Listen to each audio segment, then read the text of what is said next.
watch you while you sleep, holding you, lost inside every breath you breathe. I don't wanna live a day without you, I just wanna be the one that makes you happy. Good morning. I honestly do know that the tearing and flushing of pages of the Bible was blatant disrespect for something that I have no respect for. So it was actually really easy for me to do that.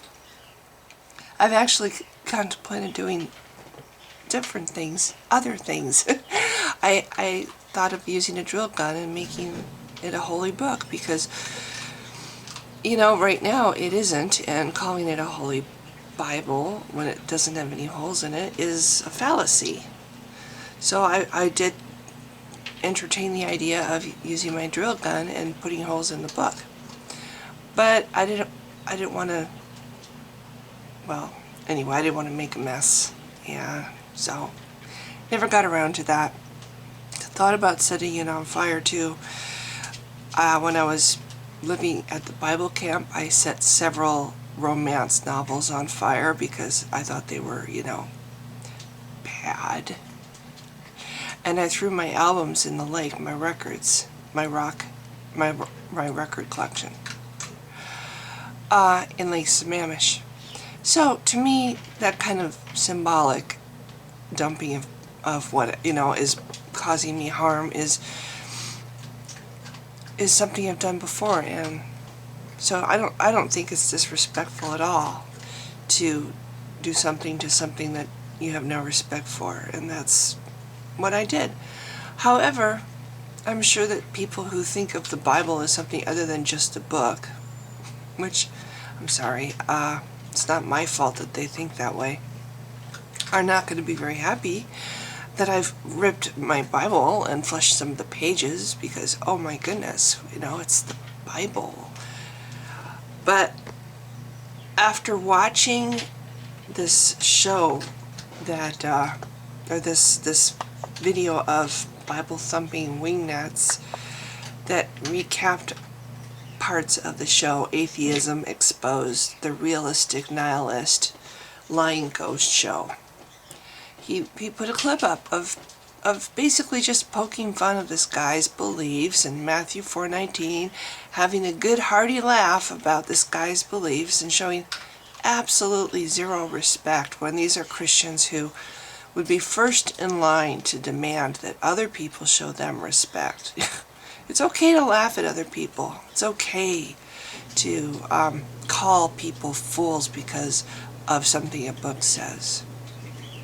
Anyway, I got an email this morning from somebody. I won't say the name, but this person asked me if I believe in an absolute truth. Well, for one thing, I don't think that what I believe really matters any more than what anybody else believes. We're all going to believe different things, and I don't understand the mentality that Christians have that everybody needs to believe what they believe, or they're fools, and they deserve to be tortured forever if they don't believe what they believe. I just think that's so skewed, and I'm sorry, ill. To me, it's just somebody who actually truly thinks that isn't working right in the head. They've been brainwashed. They've been brainwashed to think that somebody deserves to be tortured forever for not being able to believe something. A person has no control over what they can believe or don't believe in. You know, before you become a Christian, you don't believe in it, do you? And it's only because somebody convinces you that Christianity is true that you start to believe in it. So why do you think that an atheist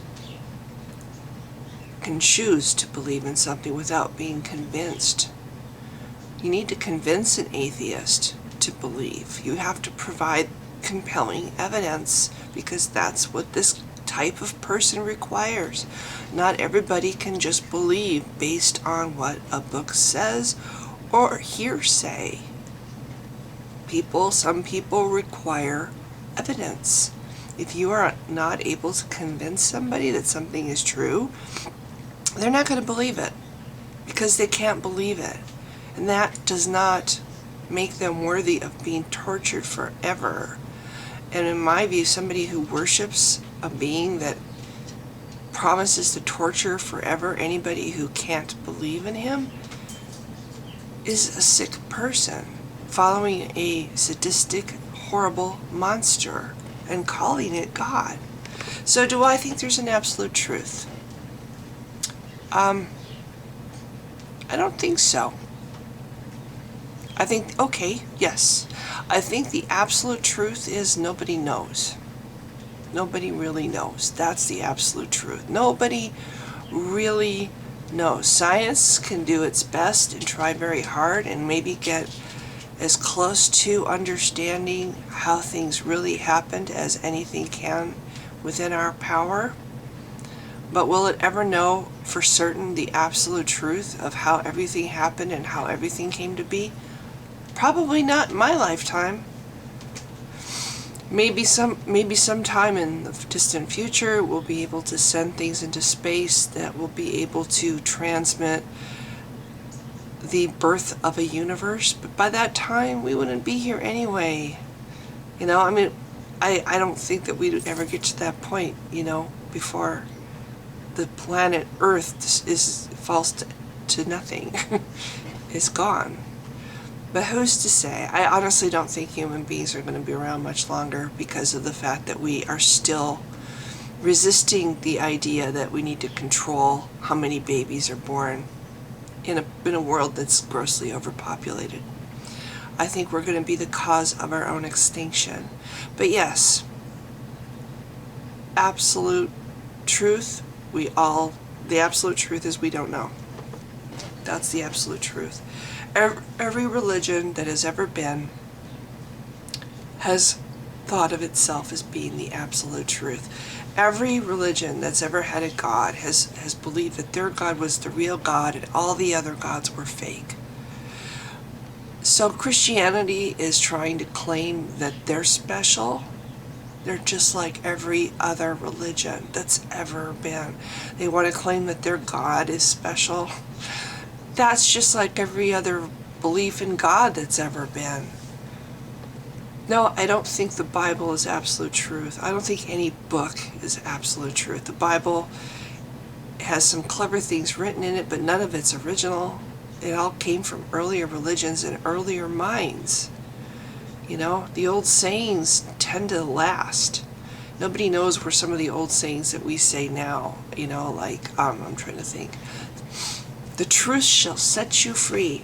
Who wrote that? Where did that come from? It's been around for a long time. The truth shall set you free. Things that smack of wisdom, you know, they tend to last. And so an ancient wisdom that existed thousands and thousands of years ago would be repeated and repeated and repeated in different versions of different religions all through human history. And the Bible is just one more repetition of a more ancient wisdom. Thou shalt not kill. Really? Yeah, that's probably one of the more ancient ones. Yet humans kill because it's part of our nature. We are natural creatures. I really think that we have our natural animal self. We are all animals. And then we have our conscience that tells us that we wouldn't want to be treated badly. We wouldn't want to be hurt. We wouldn't want to be killed.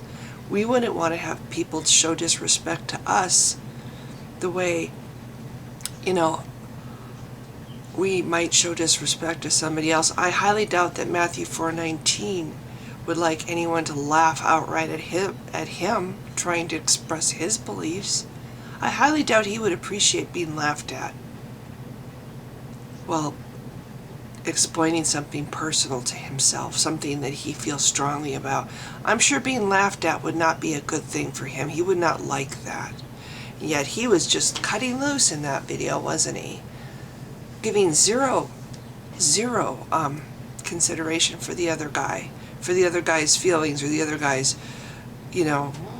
whatever. That was his beliefs that he was explaining. He deserved respect. Whether or not you agree with his beliefs, he deserved respect. You don't laugh at somebody and then you don't turn around and say, well, nobody respects me for my beliefs. People are supposed to respect people's religious beliefs.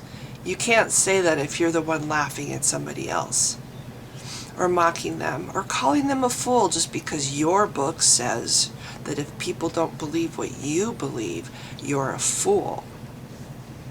I just think that's an awful thing to say to anybody. Because you don't believe what I believe, you're a fool. You seem really smart, but you don't believe what I believe, so you're a fool. You don't show any reason to believe in something. That's the problem. Christians don't show any reason to believe in something. The only reason they have is you're going to be tortured in hell if you don't believe it. And I'm sorry, but I can't love something because of a threat being put on me. Oh my God, I'm going to have to love this God or I'm going to go to hell. First of all, if there was such a God, I think he would see through that and it wouldn't impress him one bit. Such a self-serving reason to follow him or love him or profess to love him. So anyway, back to the question. Do I believe in an absolute truth? Yes, I believe that we don't know. Scientists don't know, and they will readily admit it. Richard Dawkins readily admits it. That's why we have science. That's why we have the continual searching for new answers to bring us closer to what possibly might have actually happened. But until we have time machines that can go back in time, we will never truly know. We can only get our best guess based on the evidence and facts that we're able to uncover. Christianity doesn't even go looking for evidence. They want to put a book on a pedestal and call it the absolute truth because it says that it is. That's hearsay. They have absolutely nothing to show that that book wasn't written by a manipulative con artist, 3,000 years ago or 2,000 years ago or 500 years ago.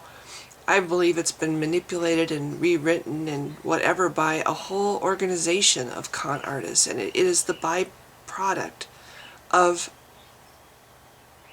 a scam to get money out of people by putting fear on them if they don't do this and this and this that the organization says. It's a scam to get money. It's a scam to control people by fear. And they put this book on a pedestal and they say, if people don't believe this, they're fools. Or they deserve to be locked up if they don't follow these rules. Or they deserve to be killed. It's a manipulative device. That's what the Bible is. And no, I don't think it has even remotely comes close to being absolutely true. Does it say in the Bible anywhere that we don't know? Maybe it does, and if it does, then there's a small shred of absolute truth in it. There's definitely some truth in it, because there's the kind of truth that lasts, as I say, century after century, and has been repeated and repeated in religion after religion. So the Bible repeats those old truths that we know in our hearts that feel right to us. But it also has a whole bunch of stuff in it that's perverted and evil and twisted and wrong. And that makes it, in my opinion, an abomination. It's hard to find a page in the Bible that doesn't describe some heinous thing, some ugly, bloody thing. So anyway, that's it. I'm going to end this before it gets long, but yeah, I think it's bad to show disrespect for somebody's beliefs. I think that I did what I did yesterday because I was so angry with how I was seeing Matthew 4:19 and Bible thumping wingnut treating this guy, the realistic nihilist, while he was trying to answer their questions, and calling him a fool was just, in my opinion, as bad as Matthew 4:19 laughing at him. So in my opinion, they were both wrong. They were both way out of line, the way they treated this guy and the way they responded to this guy and the way they look at him in general. And this is why Christianity is what it is. It causes so much intolerance in the world because it cannot accept anything but what it thinks. It cannot tolerate anything other than its own viewpoint. And that's why it's an evil in the world. That's why it causes the harm that it does in the world. So, anyway, if you've been watching, I have to go to work today. This is Sunday, and I'm majorly bummed, and I haven't even had a sip of my coffee yet. It's very full. See? I have to have this coffee. I'm going to have it now. So, if you've been watching, and if I've managed to make sense without any coffee, yay! Thank you. Bye!